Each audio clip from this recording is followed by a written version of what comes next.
Ever wonder what motivates people to get plastic surgery? Did they regret it? What can we learn from the stories of plastic surgery patients? I'm Dr. Javad Sajan, and this is the Plastic Surgeon Podcast.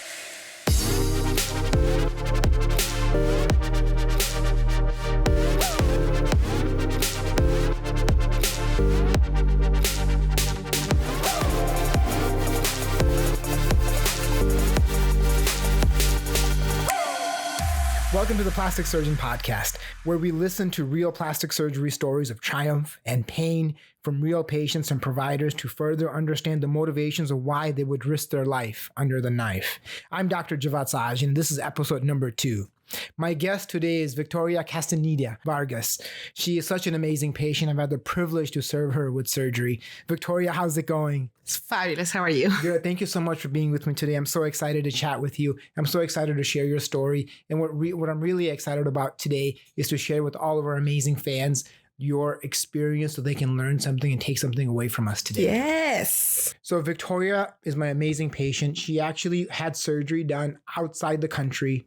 She then came to me for revision surgery. And what we're going to chat about today is her experience from having a plastic surgery procedure done outside the USA, then having to manage that afterwards herself, and then coming to me and having surgery with me.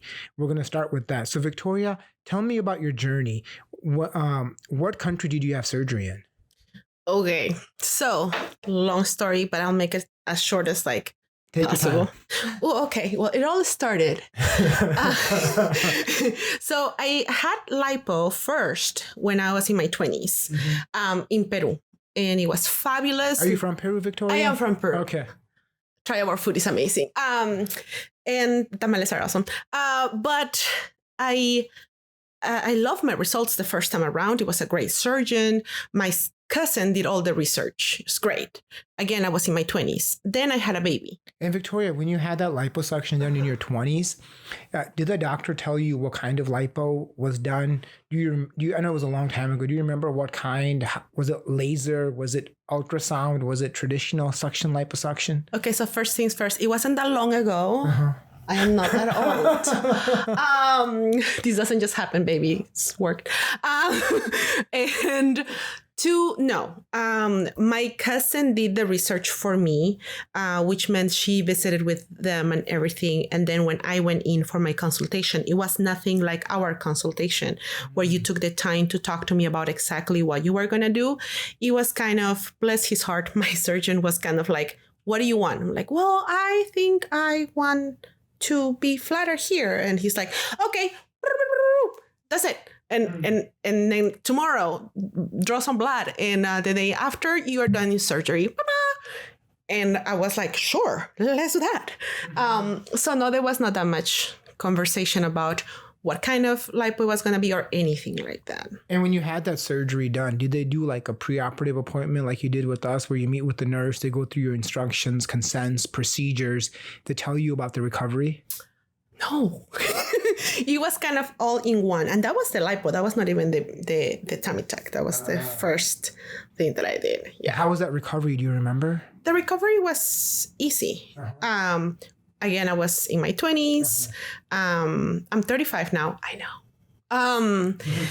Don't look like it. But not at all. Not at all. So it was in my early 20s. I think that has something to do with the fact that my recovery was just like I woke up and I loved what I looked at, and I took my things and I went to the market to have some juice. Like it was like, let's go. That's awesome. Now, were you asleep for that surgery? Yes, I was. So they had an anesthesia person there from what you remember? Yes. Okay. And I didn't meet with them. Like, you're an anesthesiologist? Yeah. Amazing. Patrick. Oh my God, Patrick is awesome. It's great. And did they tell you not to eat before surgery? NPO, like not eating 12 hours before surgery? Yes. So all that you were prepared for? Yeah, that part, yeah. And then after surgery, did they give you like a faja or a body garment? Yes. Yes, the faja was amazing. Yeah. And yeah, so I did that. That went well. That went well. You were happy. I was happy. Yeah. And then, I went through grad school, and then What was your grad school in? I'm a social worker, so social work. Yeah. That's so cool. So you had a master's in social work? I do. Where did you go to grad school? UW. Woo! That's awesome. Yeah. So, and I mentioned that because grad school, especially for me, as a person of color, was stressful, and I dealt with it as many do, and so there was a lot of, and also just I love working out. Like I actually do like that. Yeah. So that was my way of coping with the stress of grad school. Why do you say it's more stressful for a person of color to go through grad school? Yeah. Oh, Lord Jesus. Well, academia is not a place that has been built for folks like me. And, in grad school, even before that, in undergrad, I would walk into classes and I was maybe the only Latina there. And in grad school, it was better because I have lived life and I knew who I was. Yeah. And the UW School of Social Work is pretty comparatively diverse to other schools. Yeah. So I wasn't the only one, but still, I would do my practicum and it was obvious that, folks were not ready to see someone like me being a social worker. Really? Like the patients or your colleagues? Both. I did my practicum. I won't give that away, but I did my practicum in a couple of places. And in my first placement, one of the folks, mind you, I was there for like months, but one of the folks, there would make comments like, oh, that's great. You're getting a master's. I bet it wasn't hard for you to get in. And I'm like, it was really hard, actually it was really hard. Why would you say that? And I love to ask questions. Yeah. I just love like, what do you mean about that? Yeah. Yeah. And people would get very like uncomfortable. Well, I think, why? Why? But why? Yeah. And you just call that out until they're able to say like, oh yeah, I cannot say what I'm really thinking. Exactly. More like, oh, maybe because your thinking is racist AF, so maybe you shouldn't do that. So I also had people now even, I've been working at the place I work at for a while, and I also work at a hospital. And at the place I work at, my accent is I love my accent, love your accent, love yourself. And I've had people ask me to interpret for them when I'm like, no, we're supposed to use the language line. I am a professional who speaks Spanish among 2 other languages. So total of 4. But I'm not a Spanish interpreter. Not right now, I'm a professional who speaks Spanish. I'm not a so it was interesting. People would do that often. The people at my work sometimes would be like, oh, you only help Latinos, right? And I'm like, number one, I don't help people. I am a social worker. If I'm a good social worker, then you don't, my goal is to let you know that you have what it needs to arrive to your goals. And did people make fun of your body shape or your style? Did they make comments because you were Latin, or did you get anything like that? Oh yeah, absolutely. Like what? All the time. I love my butt. Like it's pretty. But folks would just make comments like, oh, you have a big butt. That's a good thing because you're Latin. Really? Just random. Just random. And I'm like, number one, that's great that you feel like you can comment on my body, and it is beautiful. Yeah. But I am working right now, right? Like, was it men or women or both? Both. Really? Yeah. Anyone ever touch you or grab you in anywhere? Yeah, actually, yeah. Really? Yeah, that's uncomfortable. Because like, yeah. I'm sorry. I was gonna say it's okay, but no, it's not okay, right? Okay. It's not okay. Don't say that. I know. Yeah. And if you don't have to tell me more, I don't have to ask more about it. But was it men, women, or both who you felt would grab you or touch you inappropriately during your education? During my education, or at work? At work, which is crazy because then I'm like, you'll know there's HR, right? Like, like you'll know with, but HR also, has, anyway, but, at work is both. And the thing is this, right? Like I am 35 years old and I love the vessel in which I am in right now. And nothing about me is just for chance. I wear hoops for a reason. I wear loud colors for a reason. I wear heels for a reason. I do all these for a reason. Nothing is left by chance. So if you have a question, right? If you want to know where I got my hoops, or if you want to touch them, or if you want to ask me about, like my butt, or ask me about anything like that, of course, ask the question. Why not? But to not ask the question and just grab, that's when I'm like, what makes you believe? Like the autonomy, like I have autonomy on my own body, but we live in a society that has taught folks that, I don't deserve the question. So that is still annoying. So people have certain impressions of the body shape, physique of Latin women. Yes. And people made comments, they inappropriately touched. And as you were going through grad school in your work, you thought about having more surgery. Yes. Right after your son, correct? Yeah, my daughter. Your daughter. Yes. Yes. So I went to grad school. I had my daughter after that. And I always worked out. I love CrossFit. Yeah. It's problematic, but let's talk about that. And I felt very comfortable with my weight. Like my weight was not an issue. It never has been, but it was my shape. And the fact that I've, my body thinks that I'm still in like 1500s highlands of Peru, picking up potatoes because that's what my people did, right? Were you born in Peru? Yeah. How long did you live there? Until I was 15. Wow. Yeah. So did you work in agriculture there or no? No. My body thinks like my body is like, this is, like this is what we're supposed to be doing. Among many other things. So my body shape, I'm a thick person and I like that. I like that. I love that about myself because it says something, right?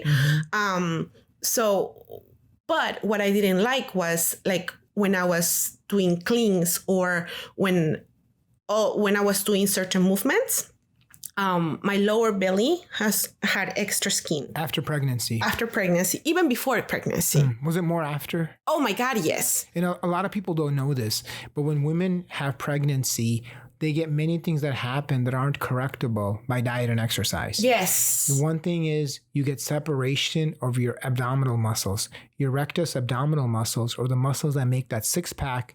With pregnancy, they separate. And in the middle, you have a thin fascial attachment and it widens and separates and you get what's called diastasis recti. And that muscle separation is really not fixable by any diet, by any exercise. The way that's corrected is with surgery. And a lot of people feel when women after pregnancy try to do what's called a mommy makeover or restore some of that pre-pregnancy physique, it's wrong and it's vain. And I would say, you know what? You try going through pregnancy, have that sequelae, and then say what you're saying. Don't you think so? Oh my God, yes. Because the extra skin is not removable. Extra skin will contract after pregnancy, but it's limited in everybody, and you'll always have loose skin left over. Oh my God, yeah. And a lot of women, when they wear more fitted clothes, you're going to see that pouch, that lower abdominal pouch. And that's not going to go away by any form of physical therapy. And the way that's removed, the only way is surgery. And you were seeing that and feeling it more and more. And the thing is, right, like if you love that, awesome, baby, do you, right? But in my case, I didn't like it. I legit could put my whole hand and like hold my belly, like the extra belly, and I could like hit like up to 4 of my fingers could fit in there. Yeah. After my baby was 9 pounds when she was born. I know. So, I'd like to eat. And she did too. She's fine now. Yeah. How much weight did you gain with your pregnancy? Do you remember? 40. Wow. 42 pounds. That's amazing. Yeah. It was great. And the thing is, I like the fact that you mentioned, like how people have ideas about like, oh, that's vain or da-da-da. Because yes, like I see so many of my friends even that, have ideas and comments about the fact that I did a tummy tuck. And a couple of things, right? Like, I don't know what bill they're paying this month, because unless they're paying my bills, they have no opinion. Yes. Like, splish is splash. Yeah. Your opinion is trash. So I don't care. And number two, do whatever it is you're comfortable with. And I love working out. That wasn't an issue. The issue was this is a little bit like self-love and self-care. Whenever I had a shitty day, right? I used to love to dance in front of the mirror, and not clothe, and just like, and I don't know, that really, I would dance to like salsa or like hip hop or whatever. And that would make me feel so good, And then after having my kiddo and postpartum depression hit, and it hit bad. Yeah. And I didn't even notice. I work in mental health. Yeah. And I promise I'm a good social worker. And I could diagnose people day and night, but with myself, I was running. I never, took the time to like, whoa, no, Victoria, you're not okay. So I felt really, I couldn't do my dance, when I had a shitty day. I couldn't go home and take off my clothes and dance because I didn't like what I see. And so that's when I decided, you know what, I'm going to do something about it. And before surgery, were you able to lose some of that pregnancy weight? Yeah. Yeah. Pretty much all of it? No. A lot of it? I think a lot of the weight, and this is the wonderful thing about having I don't think it's just my daughter. I think it's like my genes or something. Like, I love my legs. Yeah. And I can dead weight like a lot of weight. I love it. And I love lifting weights. But after my pregnancy, I noticed my legs got thicker, and I love that. So I think that I didn't lose all the weight because a lot of that went to places I enjoyed, like my legs and the booty. And I didn't mind that at all. So I think I might have lost, and even to today, I think I lost maybe 30 pounds of that 42 that I gained. I think. Yeah, pretty close. And then you decided to do something surgical about it, correct? Yes. How did that journey start? Did you look in the U.S.? Did you automatically think back to go to Peru?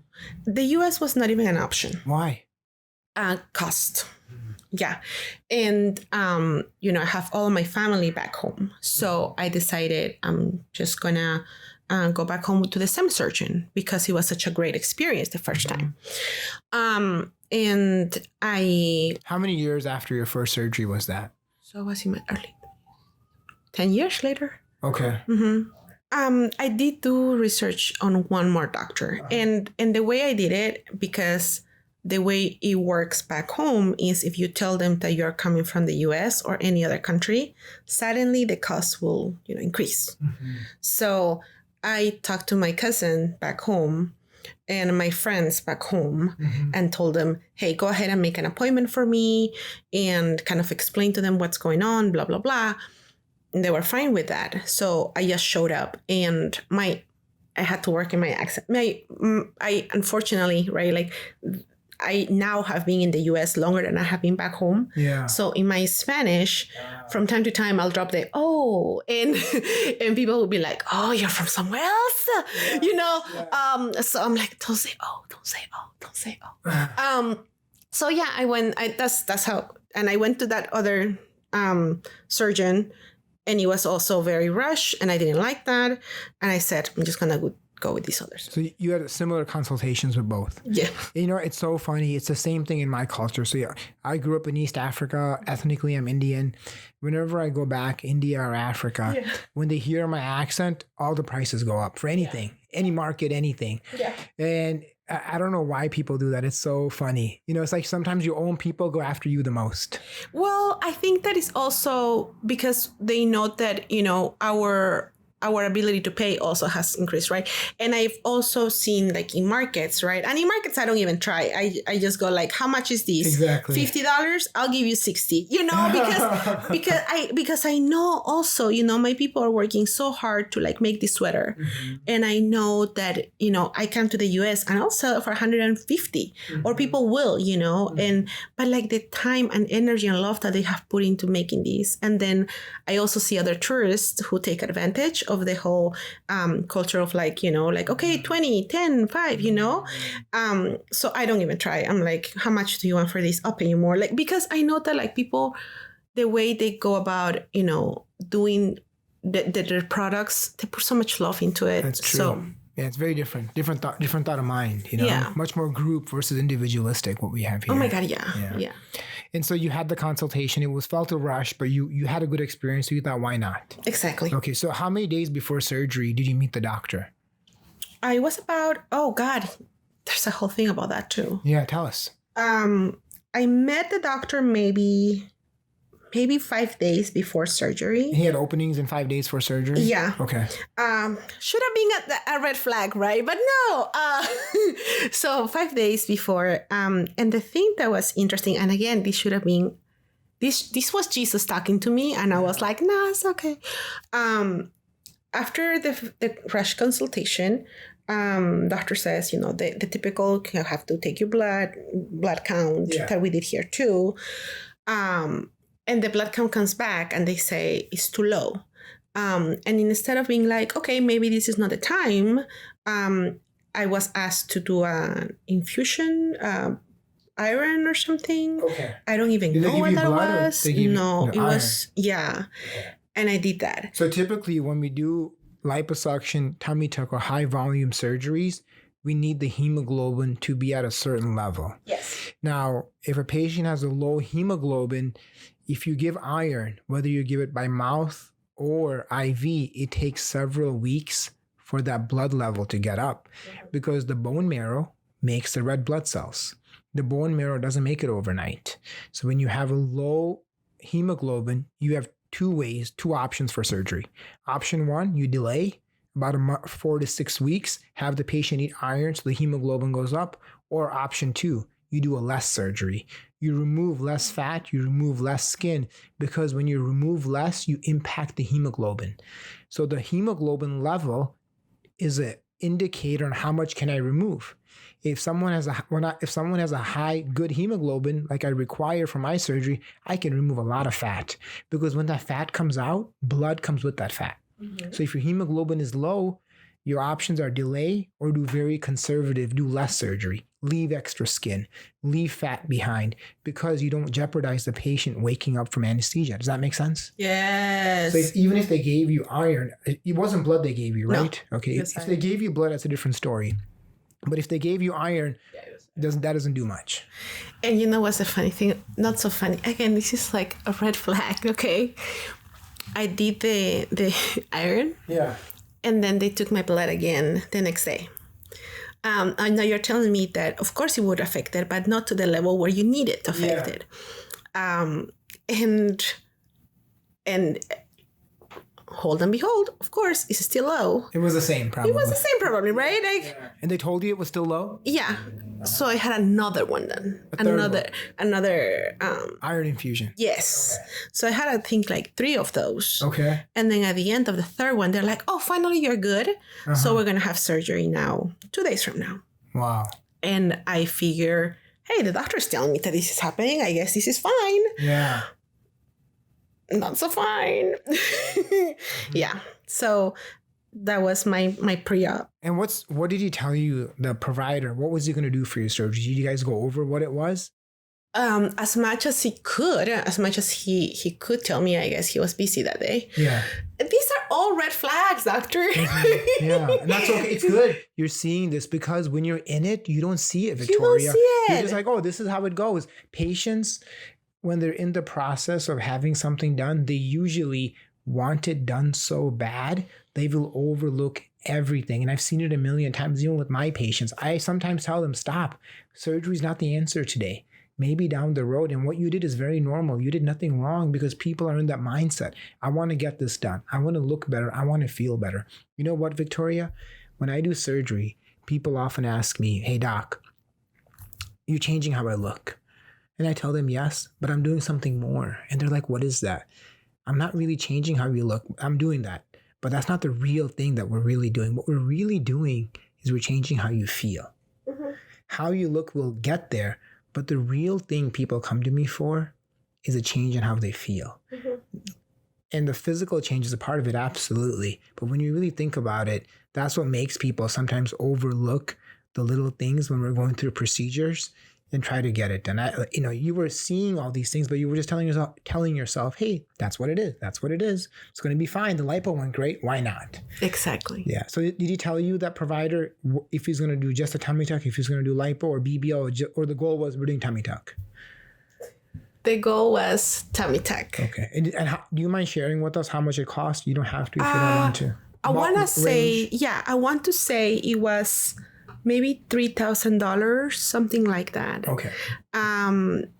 Yes, I think it was $3,000. And to give people a reference, a tummy tuck in the U.S., depending on where you go, very low end, Miami, high volume place might do it around $8,000 up to $25,000 is the range that you'll see. Yeah. Oh, yeah. And another thing is that when I met with the provider again, right, he didn't really explain to me. Like, I explained to him, like, hey, I had a baby.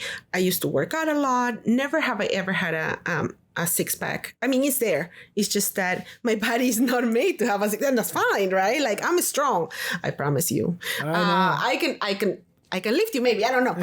Let's try this later. But I just wanted to be able to not have this extra skin, you know? So I explained that to him. I'm like, hey, I am healthy, right? Like, I had a baby.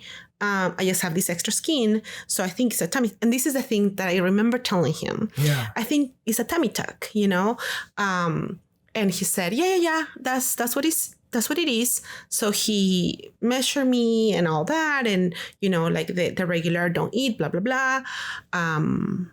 Don't eat, before the surgery, all that stuff, So he assumed, right?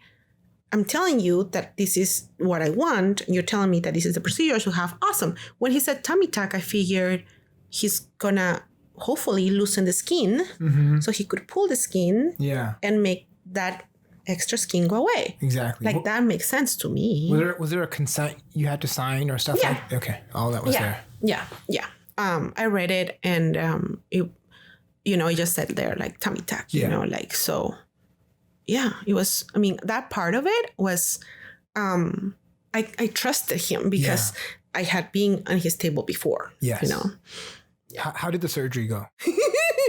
Okay, this is good. It was the Sunday where Peru and Brazil were playing. I remember this clearly. Yeah. And because... Was it World Cup? It was World Cup. Okay. And I remember this because as I was getting ready, I kept on saying, like, oh, I'm going to see the doctor, because right before surgery, right, like, they come in and they mark you and all that stuff, and then you look like a treasure map. Yes. And great. And I remember the nurse saying, oh, he's a little bit busy right now, but he's coming. I'm like, okay, no problem. Not an issue. So they hadn't marked you, or the nurse marked you? No, they hadn't marked me yet.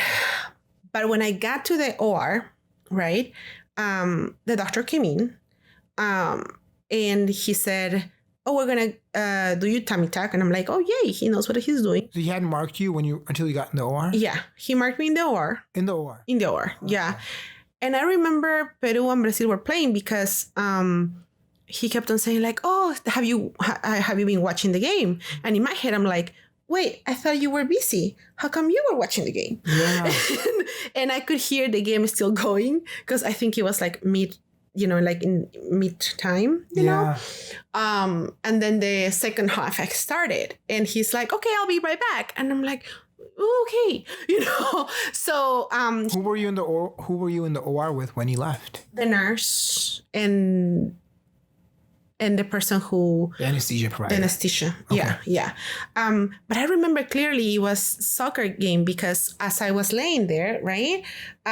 They said, count from 10 back. And I'm like, I could hear the game going on and I kept on thinking like 1 goal, 2 goals, 3 goals. And then they were like, no, backwards. And I'm like, 10 goals, 9 goals. And, so, and all of that to say is, and the reason why I make a point of talking about it is because after I woke up, it was obvious that something was wrong. And the first thing in my head, was like, the doctor didn't do my surgery. That was my first thing. Why? And to this day, I could swear by it. I don't know. This is just, I think someone else did it. Why do you say that? Because there was so many surgeries done that day, Yeah. And I don't think like this is a really good doctor, like models and Miss Peru or whatever goes to him, No way, Jose, that I ended up looking like this from this doctor, So I think that maybe he marked me and maybe somebody else did the surgery. Sure.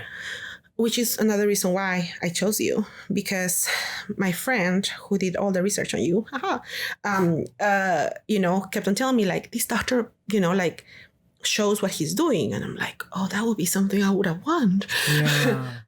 So yeah, the first thing I did when I woke up, I woke up and I felt weird. And I'm like, oh God. And I never, ever, and I've had surgery, my daughter was born through C-section. Yeah. So being in under anesthesia before, and then the lipo before, right? And I've had other, just health stuff where I've had to be asleep. Sure.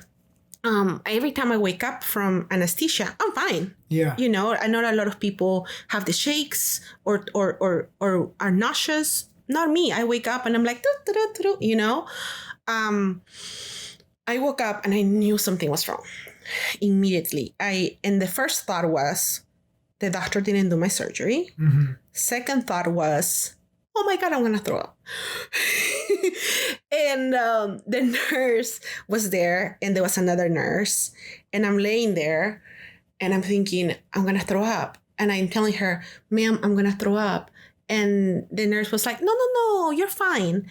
And I'm laying here and I go to the other nurse. So this is the bed. So you're in the recovery area. I'm in the recovery area.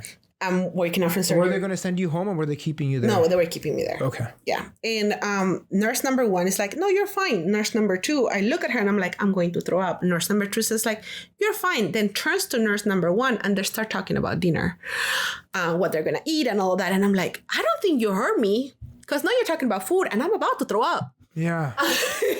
And they were not listening to me. And I'm like, well, I guess I'm just going to have to prove it to you. So I threw up on her. No way. Oh, yeah, I did. I aimed it. Because I'm like, I told you. We had this conversation, So I aimed it and it looked horrible.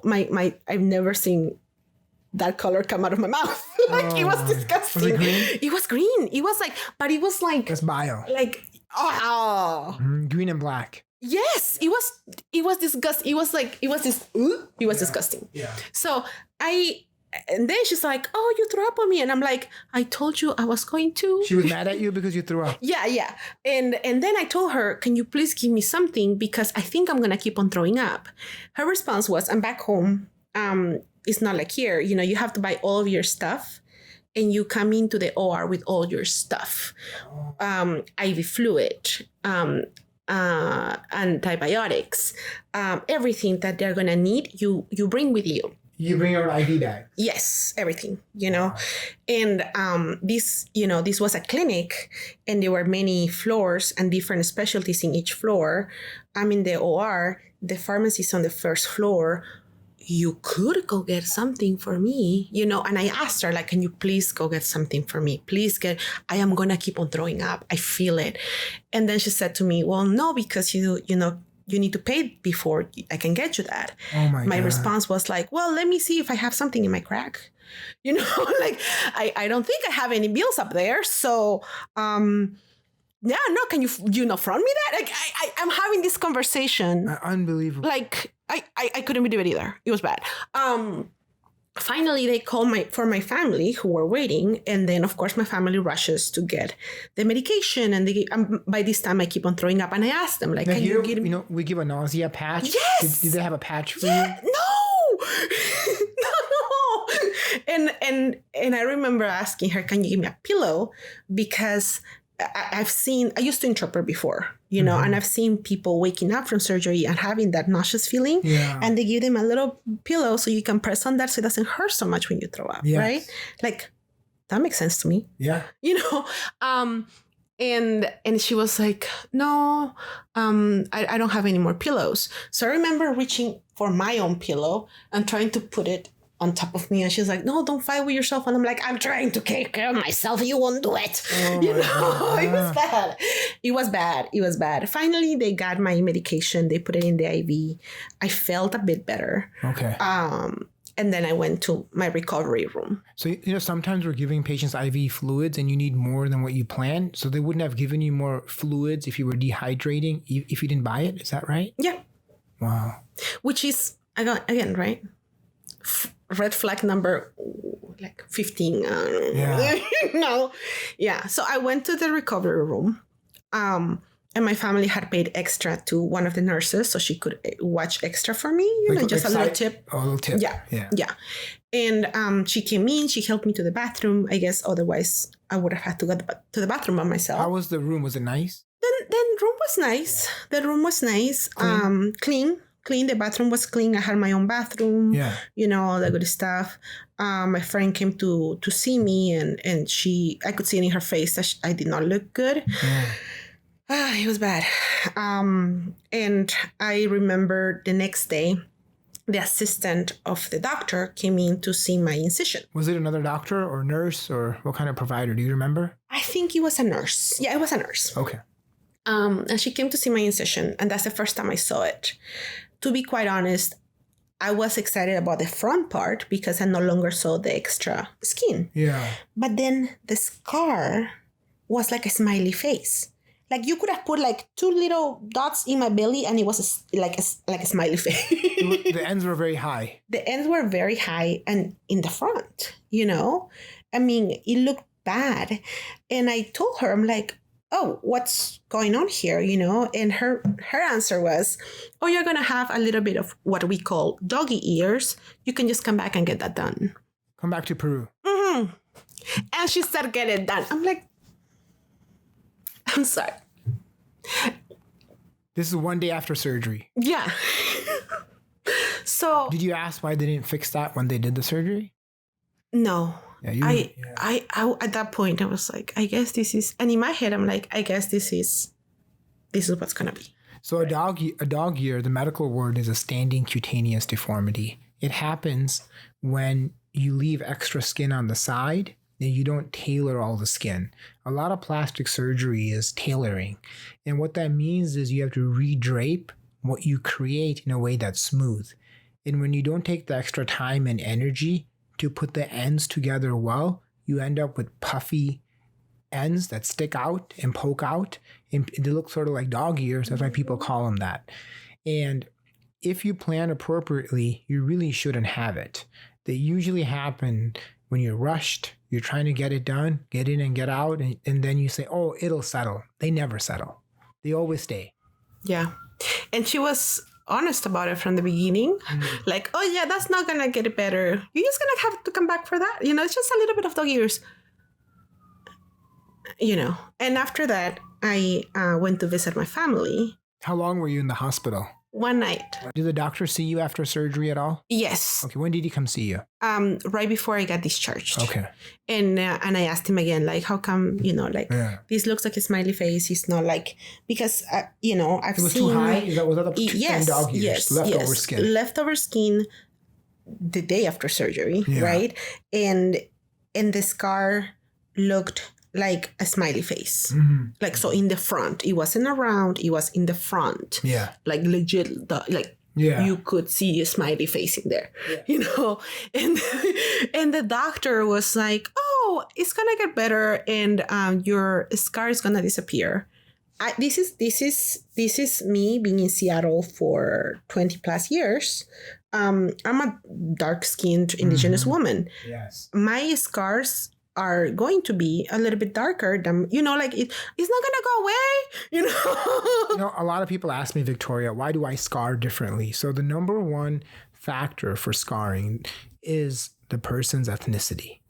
People who are ethnic have more pigment in them. On average, their body makes thicker and darker scars. Now, how you do the stitching is the second most important factor, because if you don't stitch it with low tension and very precisely, and you don't have the end of one edge touch the end of the other edge very well and overlap, called eversion, you get very thick scars. And in people like me and you who have brown skin, you can get what's called a hypertrophic scar. A hypertrophic scar is a scar that stays within the line, but it's thick. Worse than that, you can get a keloid. A keloid, believe it or not, is a form of a tumor almost. It's a scar that grows beyond the incision. And the usual reason that happens is, number one, the predisposition is the person's ethnicity. Number two, the incision often may not have been closed properly. It was closed and pulled too tight without lifting up the skin. Now, one of the ways you get good scars from tummy tucks is you lift the skin up appropriately and you loosen it above. So when you bring it down, it's not being tethered by the attachments.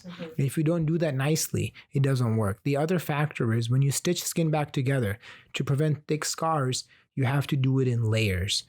When you have a tight closure like a tummy tuck, you have to put deep stitches in. So the skin is at the surface, and below the skin, you have a white area called dermis.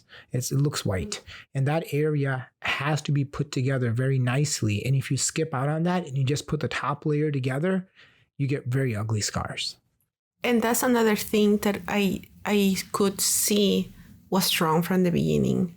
At the beginning, like day 2 of surgery, I asked him, because I was born in Lima, which is the capital, right? But my family were from the highlands. We're from Cusco. We're indigenous from there. And I had to take a 45-minute flight to go see the rest of my family. So I asked the doctor, can I fly? Yes, you can fly. Second day of surgery or something. I know, right? Did they keep you hunched over after a tummy tuck? No, not at all. Nothing. It was bad. I went to see the rest of my family, and they knew I had had surgery. So they were, you know, we do different things, like our diet changes whenever, whatever surgery you have. My folks, we change everything, like where you sleep, what kind of, you know, like, so they treated me like I'm the queen that I am. Yeah. And, you know, and they were lovely. And then after that, I had to come back to the US, right? How long did you stay in recovery in Peru? I think I stayed for 2 weeks. Okay. 2 weeks, yeah. And on my way back, but this is the thing, the faja they gave me, right? While pretty and beautiful. Faja, or a bodysuit, like a surgical, post-surgical garment, like a Spanx, basically. Yeah.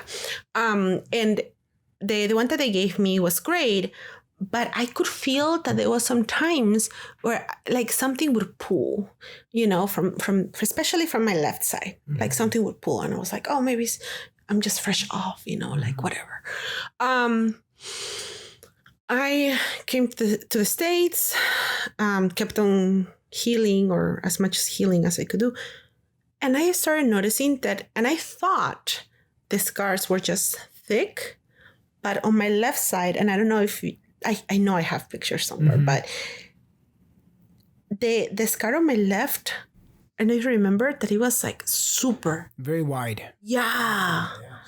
And I thought maybe like it opened up, like something happened there. It was bad. How long after were you noticing the difference in the left side? Even when I was in Peru, I remember feeling like that tight, like something was pulling, you know? And I came back. Oh God, I came back to work. They told me it was fine to work after 2 weeks. Not fine.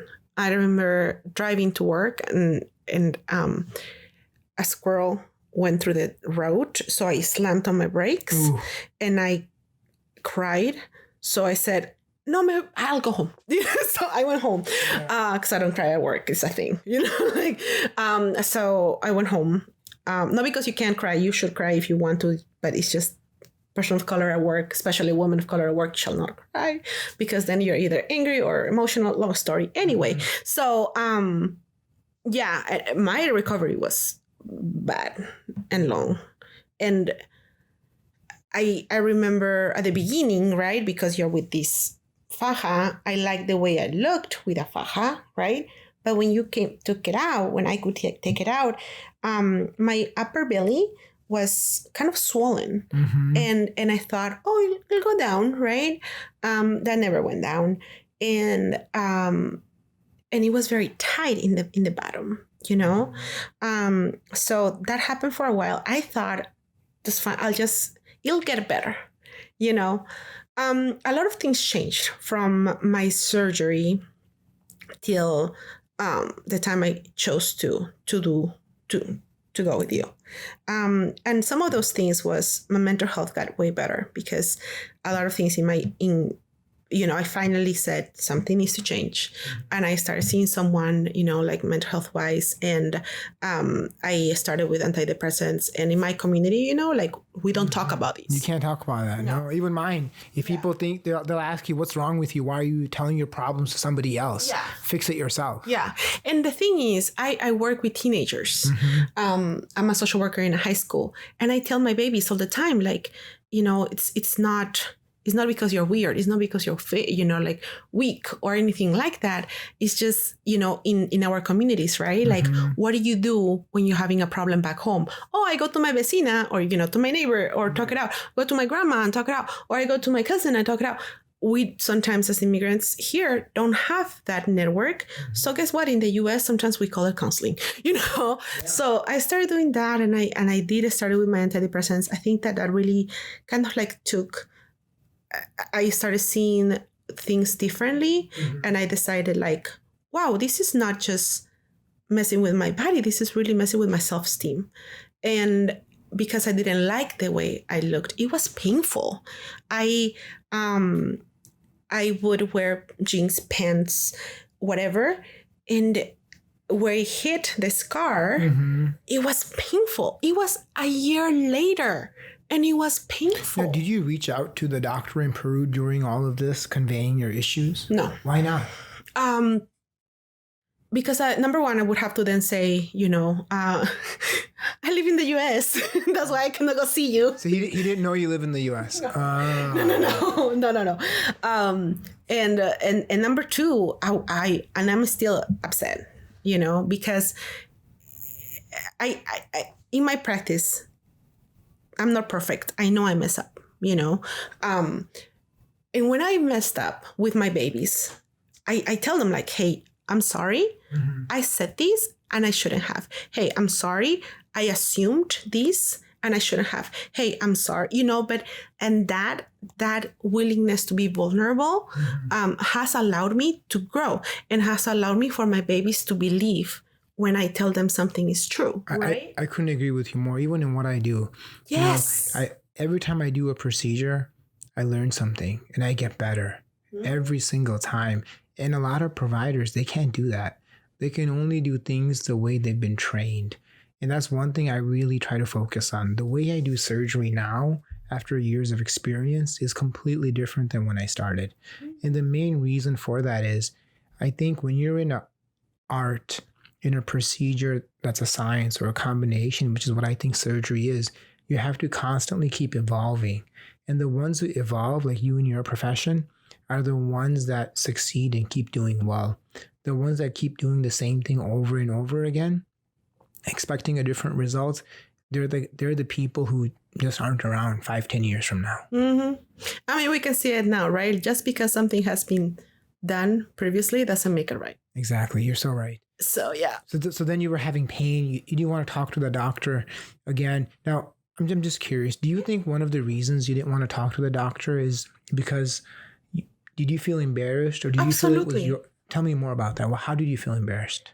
I felt like I should have known better, right? And the reason why I was talking about my mental health was because after addressing my mental health and addressing a couple of other things with my family, now we were in a stable place. I bought a house.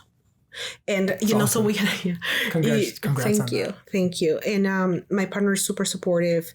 My mom is super supportive. My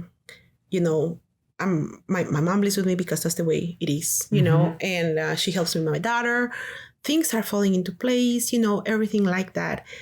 And I am responsible for my mom, and I'm responsible for this child, and I'm responsible from 7 to whenever I stop working. I work way too much.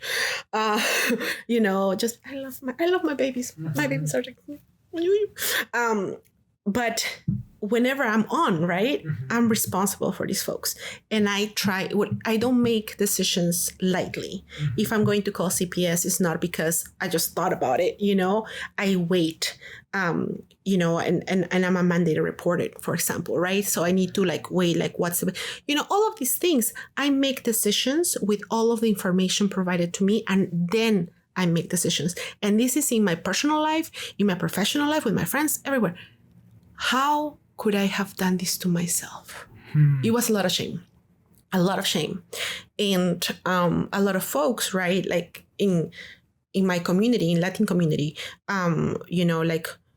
there's this stereotype of the Latina, right, having to look like hourglass and all these things. And number one, we come in all shapes and colors. And what we don't talk about a lot, although back home, you get things done, and that's the most normal thing in your family, but you don't tell nobody, because, estoy natural, todo es natural, well, baby, did you pay for it? Then it's yours, baby. That is yours, So you grew it, so you bought it, whatever, do you, Yes. And it was, difficult to even talk about I did a tummy tuck and it was messed up, because again, there's that shame, that stigma. So that's why I also didn't reach out. I also didn't reach out to my cousins hey, do you know where I could fix this? Nothing, I was ashamed. And one of my coworkers who was looking into getting some stuff done mentioned to me about this wonderful doctor, right? And in my head, I'm like, I'm not doing this stuff anymore. And if I'm doing anything, I'm having all of the information. Yes. And then making an educated, choice. So I did some research. No, let's take that back. I'm horrible at that. I let other folks do research and then take their top topics, their top choices, and then make, an educated guess. So that's what I did. I followed you, on Snapchat or Instagram? In Snap and Insta, both. Okay. In both. Yeah. Snap was awesome. And I did also search another doctor that I don't even remember his name. In Seattle area? In Seattle area. So you didn't want to go back to another country again? No, that was no. A friend of mine got her BBL, tummy tuck, and lipo in Dominican Republic. And she loved it. And she gave me the name of the person who had done it. And I said a quick no. Because again, right? Number one, I don't live in the country. I mean, again, do whatever you want to do. Yeah. If God is telling you that's chill, awesome. If your own self says that's chill, awesome. Yeah. Me, myself, and I don't want to, because I live close to here, close-ish. If something happens, I know I can come and call you and say hey, this is happening. Yeah. And I'll be taken care of, right? Absolutely. Which you cannot do if with someone in the DR or someone in Peru, if you are live in the Northwest, it's a whole, it's a lot of time zones, man. Yeah. So then you started following me, and what did you like? What did you like? What did you not like? And then how did you decide to come see me? I'm trying to think about what I didn't like. I don't think I. So I stream my surgeries live on Instagram. No, I was thinking about the food. You eat a lot of food, and I'm like, I want to eat all the food. How come you showing me this food? That's the only thing I didn't like. Yeah. I snap out. My wife and I snap all of our. I know, you guys are too cute. We snap all of our outings. Yeah. And what I did like a lot was the fact that you were, you would record the surgery or live feed them. Yeah. And that was wonderful because my thing was, okay, this doctor is doing the surgery, right? And you were gentle, and that was very important to me. I mean, y'all have seen like lipo is not gentle at all. No, it's not. No, it's not gentle at all. But like the way you the way you take care of bodies is gentle. Thank you. I really pay attention to that. Yeah. But I watch all the other doctors actually on Snapchat and Instagram too. And I'm not going to name any names, but the way it almost seems like some people are groping the body when they're doing the work or when they're talking about it. Yeah. And when I do surgery on somebody, I ask myself, this was my sister, this was my mom, this was my brother, how would I want them treated? Yeah. And that's something that resonates along my whole staff. I've trained at many institutions, and I'm not going to name anybody in particular, but there was one place where I trained where the doctor, when he did the BBL, a long time ago, many years ago, he's not in practice anymore, but he used to slap the patient's buttock. Oh, hell. While they were asleep. And that was a culture there. Yeah. And that's something, it made me sick. It made me sick. And I couldn't say anything because I was a very junior person there. I had to go along with it. But I told myself when I saw that. And I was like, I'm never going to do that. And when he left the OR, all the staff used to talk bad about him. Like, who is he? Who does he think he is? What is he doing? He thought he was a cool guy. Oh, it's mine. I created it. I'm slapping it. And, it was just disgusting. And I think that it comes across in the way, in your snaps, like the way you respect the body, and that's difficult to find, especially, we live in a classist society, and we think that doctors are up here, and I was raised in that kind of society, but the way you talk to folks and the way you, like, that's one thing when I'm awake and you're a nice person, right? But then when I'm asleep, my body, I'm not just meat, my ancestors are there. I come with history. I come with all of these things. And so it's important to be treated with respect. And that's what I came across. And that's another reason why I chose you. And then you came for your consultation. Ooh, and then that's when you sold it. Yeah. Tell me, what did you like? And be honest. What you like or what you didn't like. Tell me anything. How did you feel it went? Okay, you sold it because of the following reason. 2 points. Next line. This is what happened. I love the fact that you were honest. Because you didn't come into the room and was like, oh yeah, I can make you look like this and this and that. You never told me how you think I should look. You said, how can I help you? That's important, and again, like for a lot of people, the perfect body is what the perfect body is. For me, it's a completely different thing. I want to be strong, right? And honestly, after the first tummy tuck, I couldn't lift. I couldn't go back to the box. Because I felt like something was ripping, and so I was not going to do another procedure until I felt like I was going to be able to do what I needed to do. It's important to me for my daughter to see her mom being strong, and that's one of the things we when I came in, you were honest. You said, I don't, I'm going to be honest with you. I don't think I can do this, and this, but I'm going to do my best, and that for me was how you sold it, because I felt like it was being so easy to say, yes, I'm going to do this and everything is going to be great. But you said, because it's a reconstruction, you may have, you have high chance that complications. Yes. And when you do a revision surgery, Victoria, like we talked about, all of the risks are more potentially more scarring, more blood collection, more fluid collection, more infection. And the one thing that I was worried about the most during your surgery was skin death or necrosis. Because when you've had one tummy tuck, the blood supply can be compromised to the skin. And our goal with your surgery was to lipo you to get rid of, because when I looked at you, do you mind if I talk about what I saw? Oh yeah, no, please go ahead. So there was leftover fat in the upper abdomen. Yes. The scar was way too high. The incisions on the side of your body that are called laterally were skewed way up almost into your waist. And the waist wasn't liposuctioned at all. I could feel all the fat there.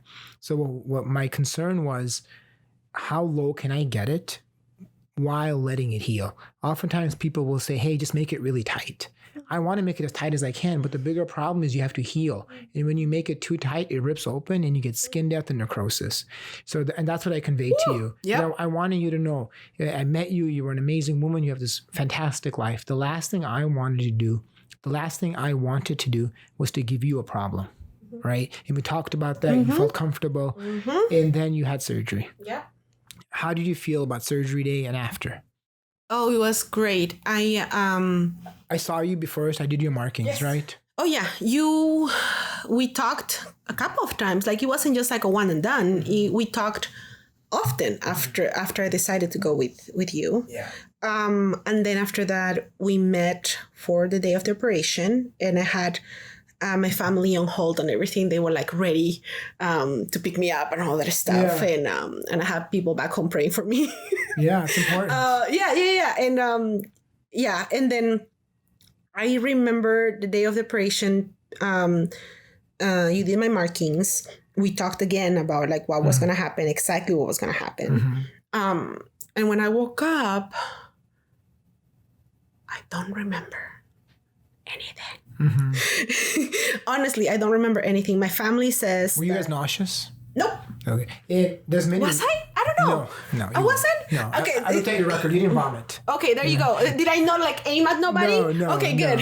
No, but if you wanted to, I would have caught it. It's okay. I don't mind. It's happened to me before. But the post-operative nausea or vomiting, right, usually can be preventable. It happens in our practice too. You can prevent it by doing what we do is called a scopolamine patch. We give you some steroids during surgery. We do IV Zofran, which is an IV anti-nausea medicine. The other thing we do is, so when you do the surgery, there are many drugs you can use. The older, less expensive drugs are often used in many parts of the world. And I actually went to Colombia to do training because I have a lot of patients who are Latin, and I really wanted to understand more and learn more. And where else are you going to go than the source, right? So I went and I've done surgeries in Colombia. And what I saw there was not all the doctors, I worked with many doctors there, but some of the places, I'm not going to name anybody, they use very old, outdated drugs that are very cheap, but people throw up like nobody's business. They make them very nauseous. So when we do surgery here, it does cost more. You know, You're right. And people are right about that. And one of the reasons for that is we only use the newest and safest drugs that decrease the rate of nausea. Because when you have vomiting and nausea after surgery, after a tummy tuck, you can rip the internal muscle repair. You can rip the deep stitches. And I bet some of that happened. That's why your left side spread open. Yeah. And I needed my pillow in my belly. I don't want to give you a pillow in my belly. Yeah. So I don't remember anything after the surgery. Whoever put on my faja, or how do you call that? The thing? The garment. Yeah. So we do that in the OR actually. There's like while you're half awake. Okay. Because it's not that comfortable, and while you're under anesthesia, we try to get it on, so you're not feeling it after. Yeah. And you're not fighting us. I might have maybe half woken up for 2 seconds then. Yeah. Or like I thought I was sleeping or something. So whoever did that job, I mean, I think maybe you might have helped, or nurses or whatever. God bless your soul, because I know I was not an easy one. I was like, and then after that, I don't remember anything. I remember waking up at home. I mean, like being conscious at home and wanting to pee all the time. But other than that, no pain. I didn't feel pain. Like no sharp pain.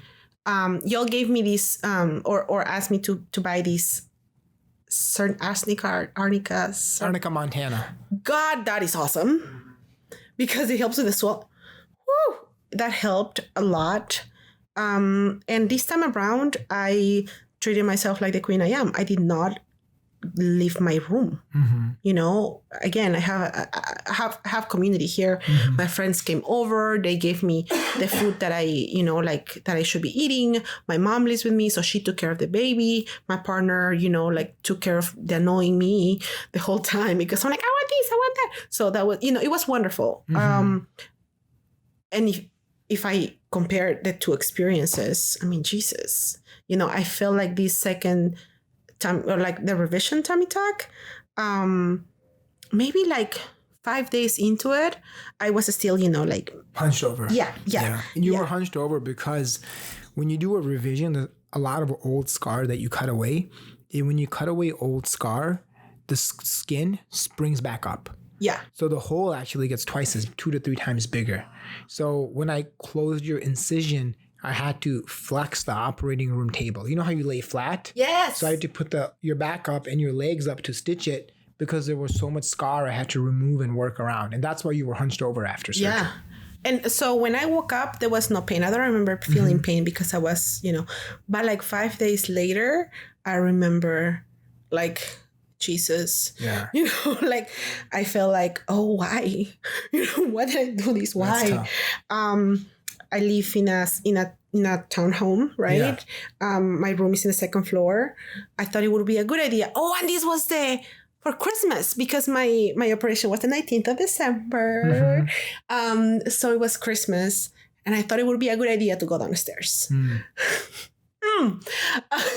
I was. And I was in pain, but and that was Christmas time. Then I went back to work January maybe 10th or something. Nothing. How do you feel your results are? Okay, so this is the thing.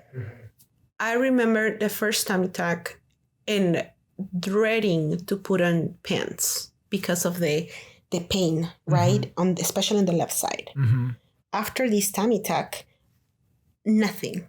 Like my incisions are so nice. They don't hurt.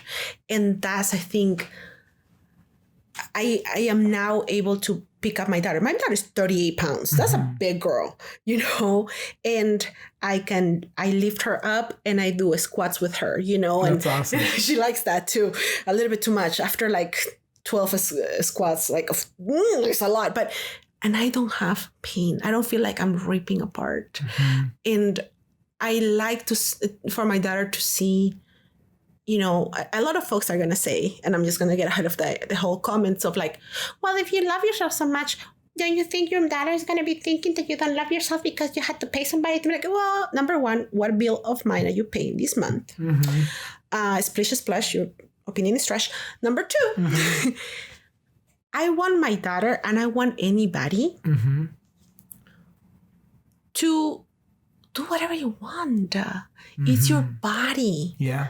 But if you're not comfortable with a part of your body and you think, well, I want surgery for it, then who am I to say no? If my daughter grows up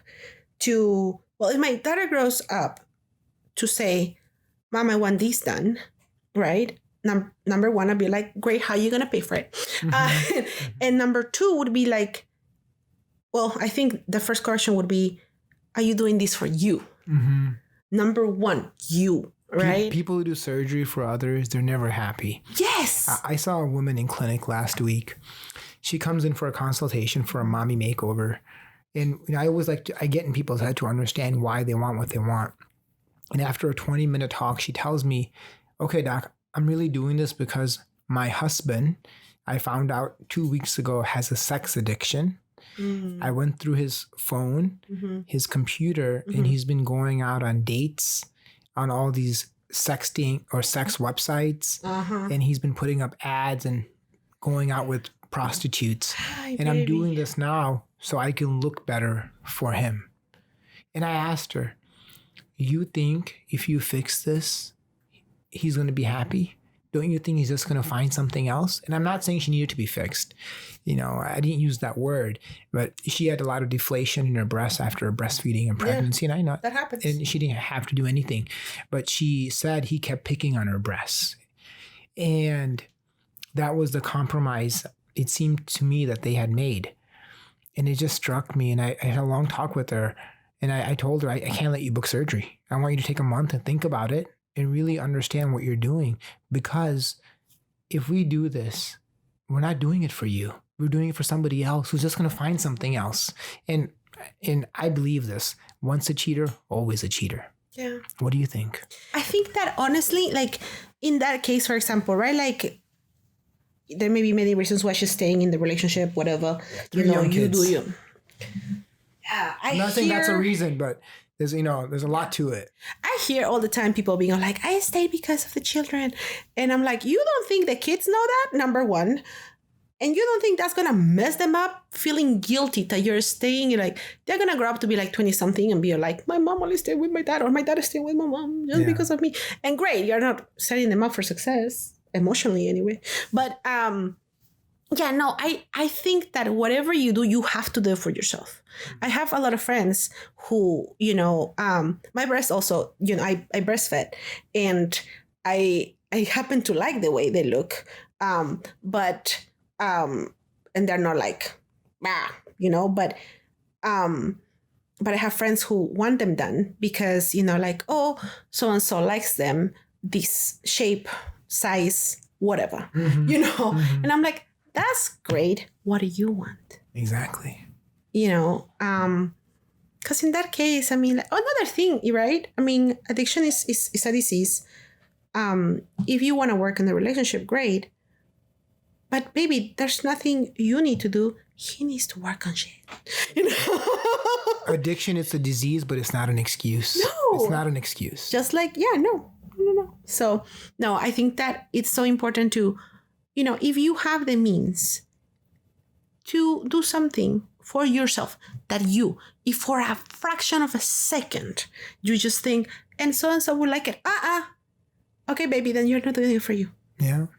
You know, and that was another thing that I really wanted to be super sure of, because when my daughter grows up, we're going to have this conversation, you know, and I want her to know, like, no, mommy chose this because mommy wanted it. Yeah. And low-key, mommy almost died the first time, you know, and I want my daughter to know, you know, that the reasons behind it, Makes you know, sense. and it will be a wonderful conversation to have with her, you know. There's things that I don't want to change about myself, right?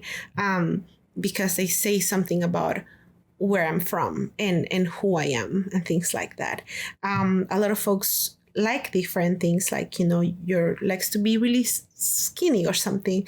For me, my thick legs and my booty talks about where I'm from. Yeah. Talks about, you know, like how we have to pick up potatoes back home, and you need that, you know. My broad shoulders but back, you know, have a broad back, but that's a reason for it. Exactly. It's you. It's me, you know, and I don't want to change that, you know. So there's the reasons why I chose to do this, and the reason why I'm talking about it, you know, the reason why I chose to do this is because I wanted to, because I didn't feel comfortable. I didn't feel like, now I can do my dance. I can take off my clothes and dance it off if I'm having a bad day. That's cool. And the reason why I'm doing this today and talking about it is because although in the Latino community, we talk a lot about like, oh, you know, looking a certain way, we don't talk about the journey to it, you know?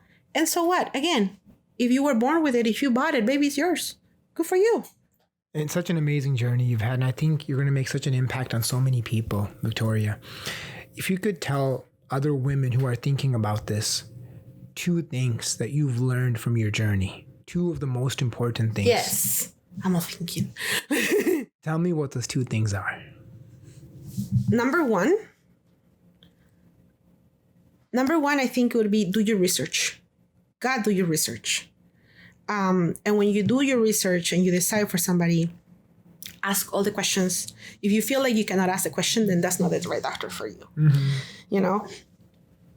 Number 2, do do you, whatever you is, if your perfect body is to look, like 90-60 revienta, awesome, good for you. But do you? If that's not your perfect body, if that's not what you want to do, if you're doing this because you want this, because you want, then do you.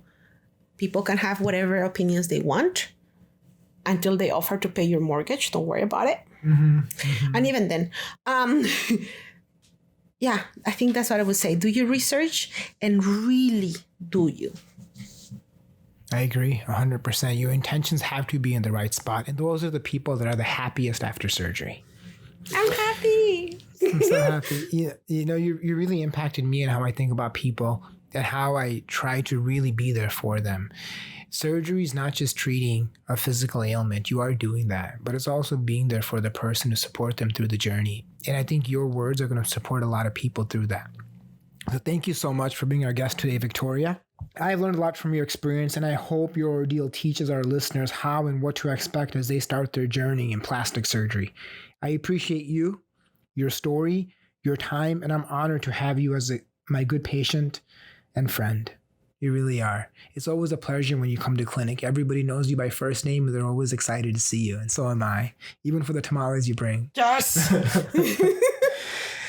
Thanks for listening to the Plastic Surgeon Podcast, and tune in next week for my guest who has an amazing story about wanting to change their ethnicity because of discrimination and coming to me for procedures because of that. Baby. Look forward to hearing from you in next week's Q&A. Please follow us on all social media channels at Real Dr. Seattle. Talk to you next week. Bye. Thanks, everyone.